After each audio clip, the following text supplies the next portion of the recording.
to do it, stand the hands up. Ready? 3, 2, 1.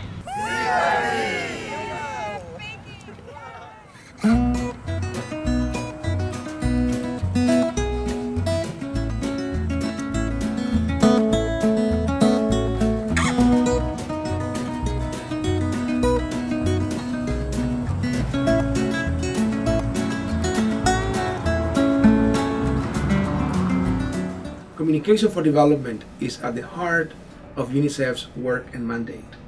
As a cross-cutting program strategy, it is critical to achieving sustainable and inclusive social and behavior change. UNICEF has had a long history in using communication for development in its programming and humanitarian actions. Therefore, these course that we run jointly with Ohio University provides a great opportunity to strengthen and enhance the knowledge and skills of our staff in this area.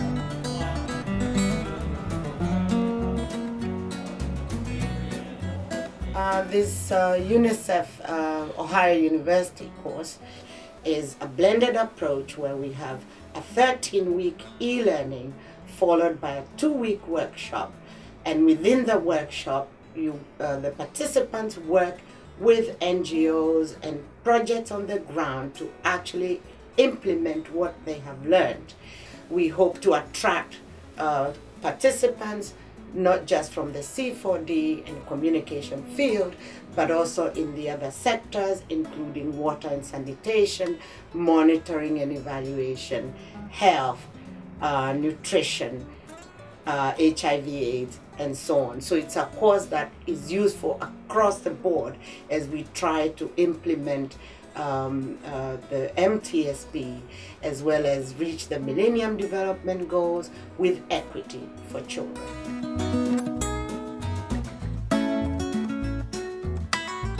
UNICEF C4D course is actually part of a 9-month course which actually begins with 3 online modules, one on values and principles, one on theory and one on research and C4D. So by the time the participants get to Athens, we hope they've got a pretty good basis in those 3 areas, and the purpose of the workshop is to help them apply those skills.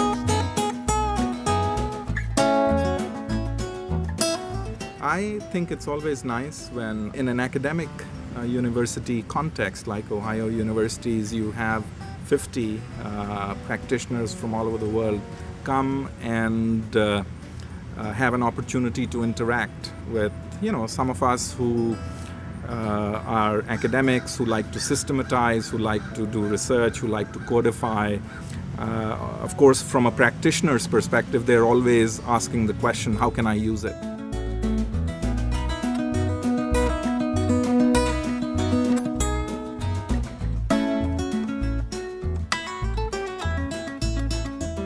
Found that during the process of the C4D, this training, there was very interesting insight on, very specific issues like positive deviance. How do you use positive deviance to actually empower people with their own ideas?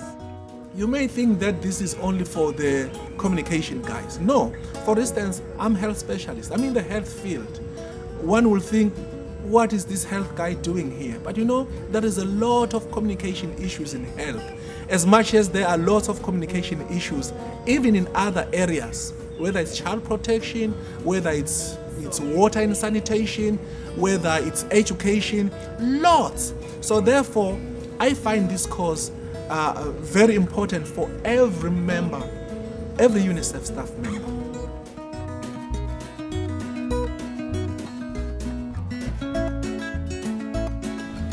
One of the most interesting aspects of this course is the learning that emerges from the interaction that participants from different regions, from different backgrounds, from different disciplines bring to the process. I think that's one of the intangible gains of this learning process, but certainly is as important as the formal aspects of the learning that they go through.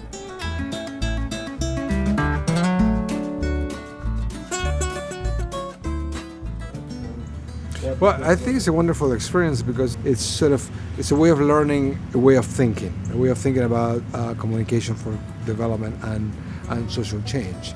How they think about how they can use data, how they can use theory, how they can rethink communication activities, messages, communication goals.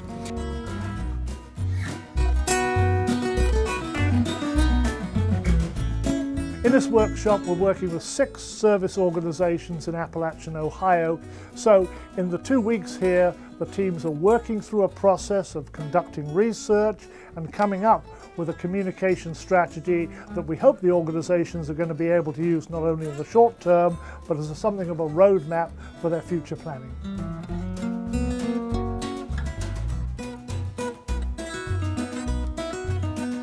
The feedback we've received from the previous participants has been very encouraging.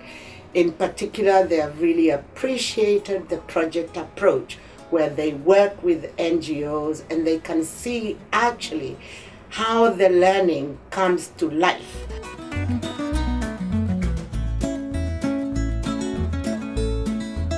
So as a team facilitator, my role was to help my group to help them understand the local organization they were working with, give them advice and suggestions, remind them about some of the ideas and strategies that we saw in morning sessions, and also just to understand a little bit about the social issues that this organization is dealing with in this area. For example, Rural Action, who we worked with, they work on sustainable development in rural Appalachia. And here, an interesting aspect of this region is there's a problem of poor nutrition. So people have access to food, but they're not eating the right kinds of food. So one of the things that Rural Action does is they have a produce auction. And the idea is to get local families have better access to good nutrition. How do we get people to become hand in hand involved in the transformation?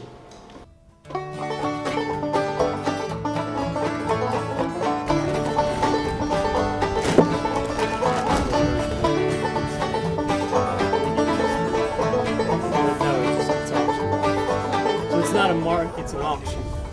Right, so it is a market, it's a type, auction is a type. So they're going to go, but in there things are marketed. Right here, get 5 out of bid, 5 out of bid, 5 out of bid, get 3, get 2, now 3, 2 to bid, now 3, now 3, 3, now 4, 3, now 4, 3, now 4, get 3.5, get 3.5, and now 4, now 4.5, 4.5, 4.5, either one. 950 each. 950 each. Sold. 2003. 2003. So this is what it feels like being a star. This is what it feels like to be mediated. Still went back to buy those other tomatoes the next time. I would really say, man, this is first grade tomato.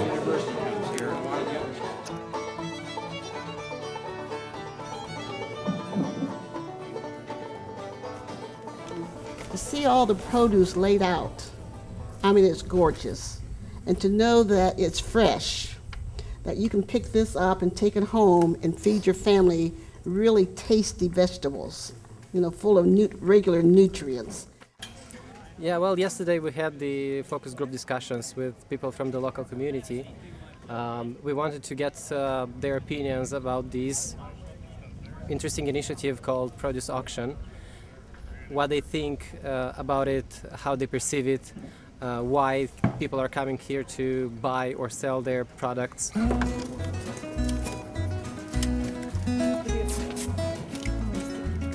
Why is there a weak connection between the produce auction and the community?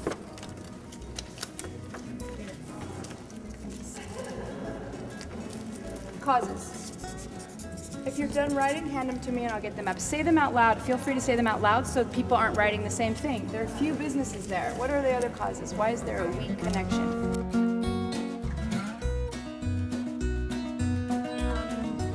For the group work, it's wonderful experience. You know, each member of the group are from different countries with different background. So the discussing, the debate itself is a kind of learning process.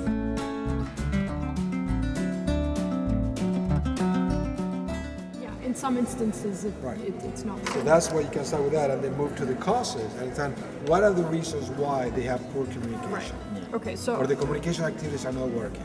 yeah. Okay, so we know a whole bunch of those. So do we all want to maybe just start writing things down?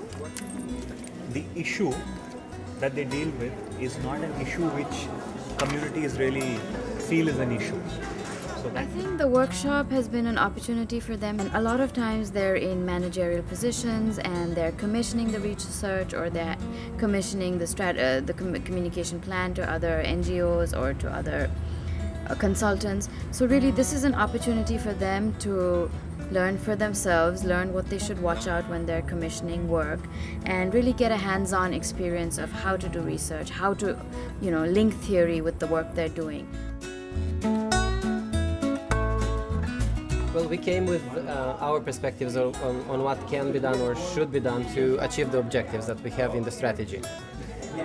What they prioritize and what they select or adjust, I think it's up to them and their team and the communities, because they know better what resources they have, and some of them don't require too many resources. So the final product of this 2 weeks of intensive afternoon work with our group, Rural Action, is a communication strategy. What we did was we worked very hard on the strategy, which was a formal written strategy and also a presentation, a live presentation with our group. And the task and the challenge for us was to take the formative research that we had conducted in the field, focus groups, interviews, observations, together with some of the ideas about innovative communication for development strategies that they learned in the morning sessions, and putting that all together into a proposal, a set of ideas that were presented to Rural Action for them to consider and to adapt and to use, ideally, to address their communication issue. We explained much of what we already suspected or knew.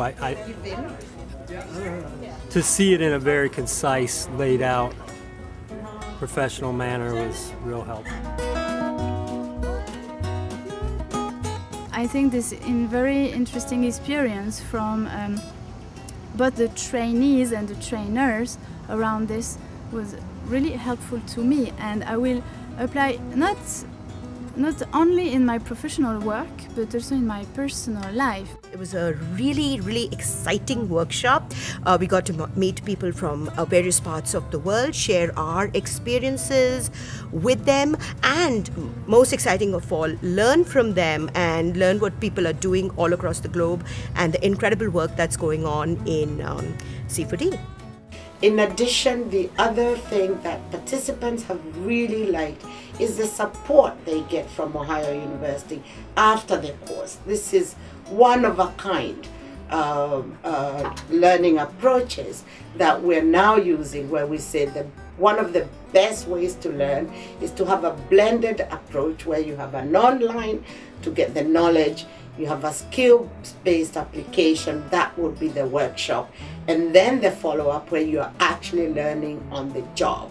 And every program will benefit from the feedback and the support that they would get from Ohio University faculty. If you're asking me, would I recommend this course to my colleagues or to any other member of UNICEF staff, the answer is a big yes.